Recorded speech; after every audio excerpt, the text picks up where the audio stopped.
Welcome back, the drawing room with Donna.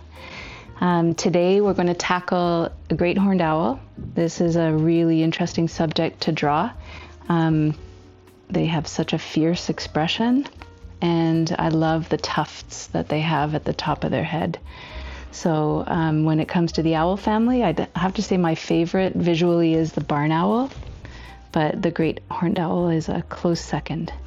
So the first shape I'm going to do is an oval. I'm going to go really lightly. I hope that everybody can see. So oval is going to represent a lot of the face. And then we'll put a second oval down here for the body. If you're able to, think about a chest kind of puffing out, but then going back. Okay, so the oval kind of goes back like this, because so often with these big raptors, they kind of poof out their chest. So that's the beginning. I'll get a guideline here and a guideline here, really lightly again so that it's easy to erase. And I've got a straight line that comes and attaches the face here, and another straight line will bring that down. It might end up having to be a little bit larger than what I started with. Okay, and I'm going to do this kind of little broken fluffy line. It's the feathers that cover the eye, but they also go up to the center of the tuft. So it shows us where we want the tuft to be. Okay, and I kind of wonder if I got my tuft too big in my example, but we'll try it that way. And then the second one, again, coming up, center of the tuft. Always thinking fluffy, feathery strokes. Okay, so the distance between the two eyes, you can make them relatively far apart. So I measured this one with my pencil. So if you imagine the center part of the mechanical pencil from the lead or the carbon from one corner to the other, and then you take a look at the other one, you could probably fit two more eyes in between. And that's a way to sort of remember.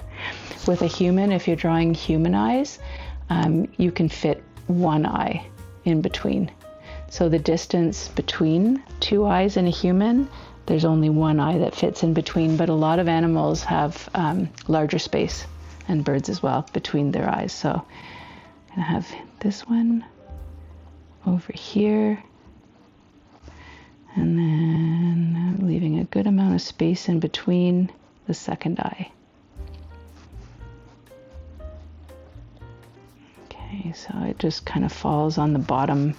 You see that of my horizontal guideline that goes through. I'm going over it because I know that I want them pretty much right in the center. First I do a small circle, and that's basically to remind myself that I want to keep that nice highlight in the eye. And then the pupils are right in the center of that first circle. Okay, so there's one, and there's two.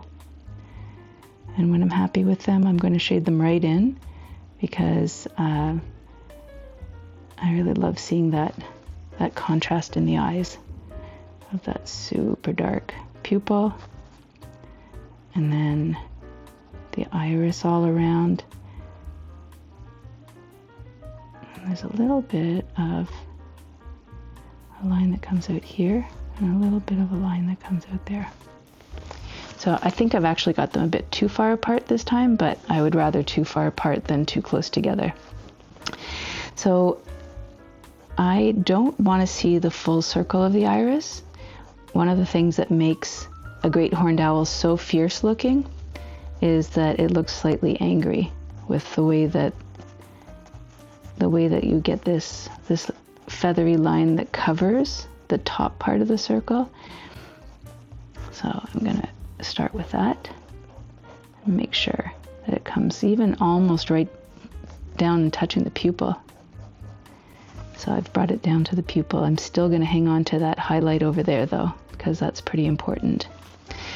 So I'm just for fun going to start a bit of shading. So imagine little pin feathers, tiny little fluffy feathers. But what I'm trying to do is leave a little bit of the white of the page as I put areas that I'm going to blend with my blending stump. So if this is your first time at the drawing room, I use a blending stump for my shading. There's a lot of different ways that you can shade.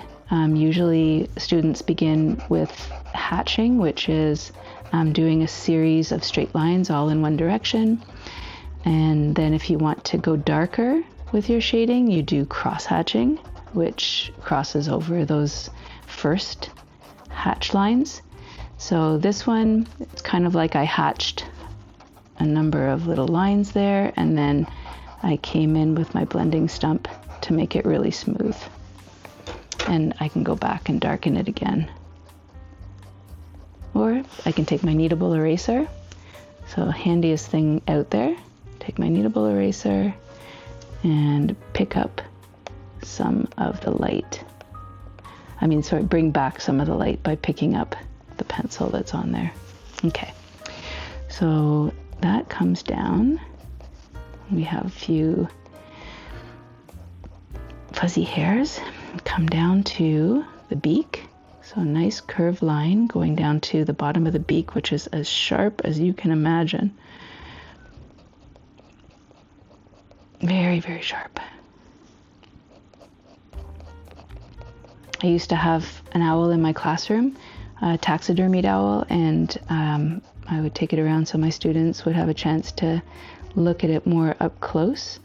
And those beaks and talons, oof, really, really sharp. So right now this guy's looking a little cartoony to me, so I hope that once I get a bit more shading on and a few more details and lines, that he has more of a realistic look. Nothing wrong with cartoons, but I'm aiming for something a little more realistic. Okay, so they have these lovely moon-like discs around their eyes.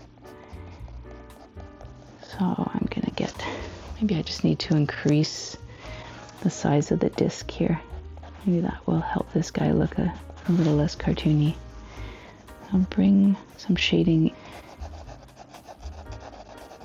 Well, he's certainly fierce looking. Okay, so I'm gonna put a wing, a suggestion of a wing over here. You don't see very much, but I'll shade it in. And then this wing, we'll do it this way. And come down for the back, down.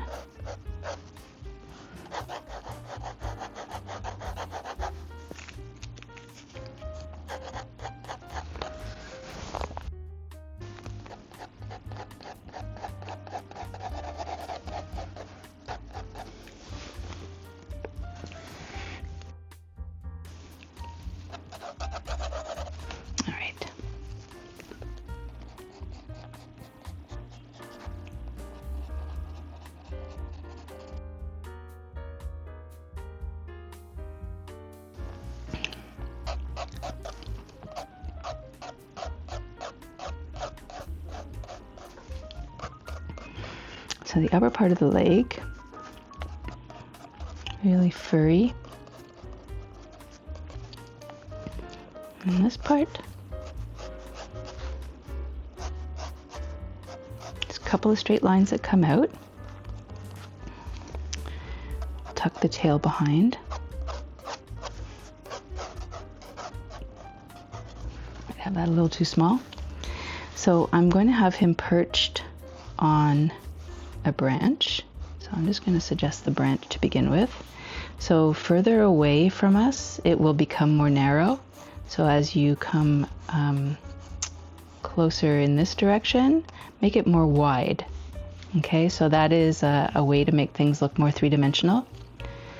So this guy has a great big thumb that goes behind to hook. And then they have really, really rounded toes and then super sharp claws. Or talons, I guess. Talons that come out.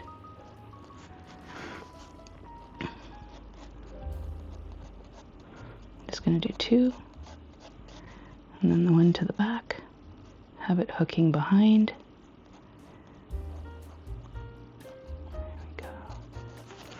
Okay. Now, I'm definitely a little happier with it with the larger area of disc. Maybe a bit of shadow. I could put some shadow underneath the beak.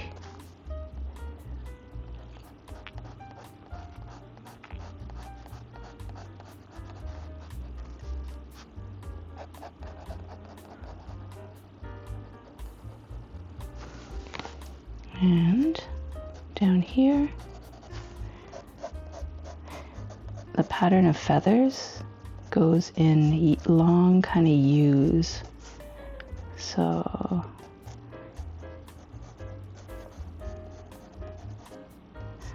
not going to worry too much about precision, just basically suggest it.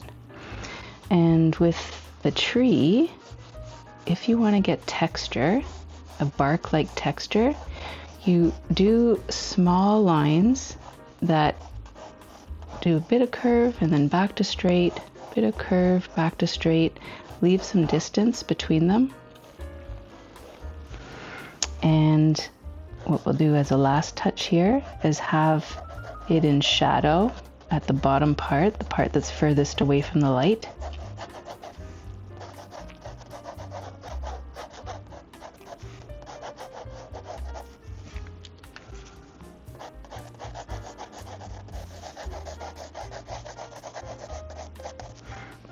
Yeah, I like that. So I'm just going to clean it up a little bit with my kneadable eraser. Get rid of any guidelines that are still showing. There, over here. And I'll darken up the outline so that it stands out better. And I'll also correct anything that needs correcting at this point. I do think maybe I've gone a little high with this shoulder, with this wing, but that's okay.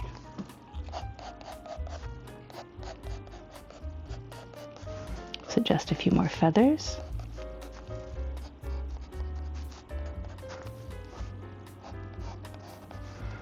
Okay, the top of the head is quite flat, even though we started with the oval.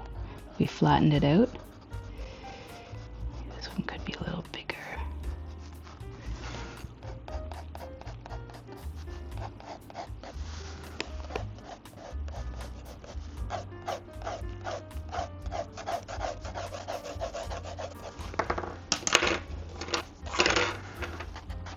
For when I use the blending stump, what I aim to do is leave some of the areas white for sure. I don't want to make the whole thing exactly one value, because then you lose some of the lovely gradation, I guess, from dark to light. But I want it a little more even, softer. A bit of a shadow there, a bit of a shadow here, shadow under here. Yeah, I do think my eyes are a wee bit far apart and maybe just not quite big enough, but that's okay. Keep going with my dark line, and then we'll be done. So for our next lesson next week, it was my intention to draw a chameleon, but I'm thinking I found this really beautiful image of an iguana. I'd rather, I think, draw an iguana. So I think that will be our our lesson next week. So I'm just hatching here, hatching.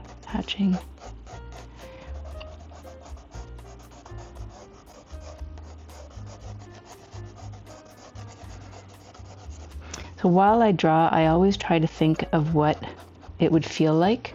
So I'm really trying to be as feathery as possible. I also try to not make the two legs or, these, I don't want them to be too much the same. I want there to be a bit of variety between them. So even if you just have the fur going one way or, suggestion of the fur going the other way, I really feel that excuse me, that adds visual excitement to your drawing. And that is our owl. Thanks so much for tuning in with the Drawing Room with Donna. And I had so much fun drawing this owl. Hope you tune in again. And again, next time we're visiting the reptile family and probably going to do a beautiful drawing of an iguana. Bye for now.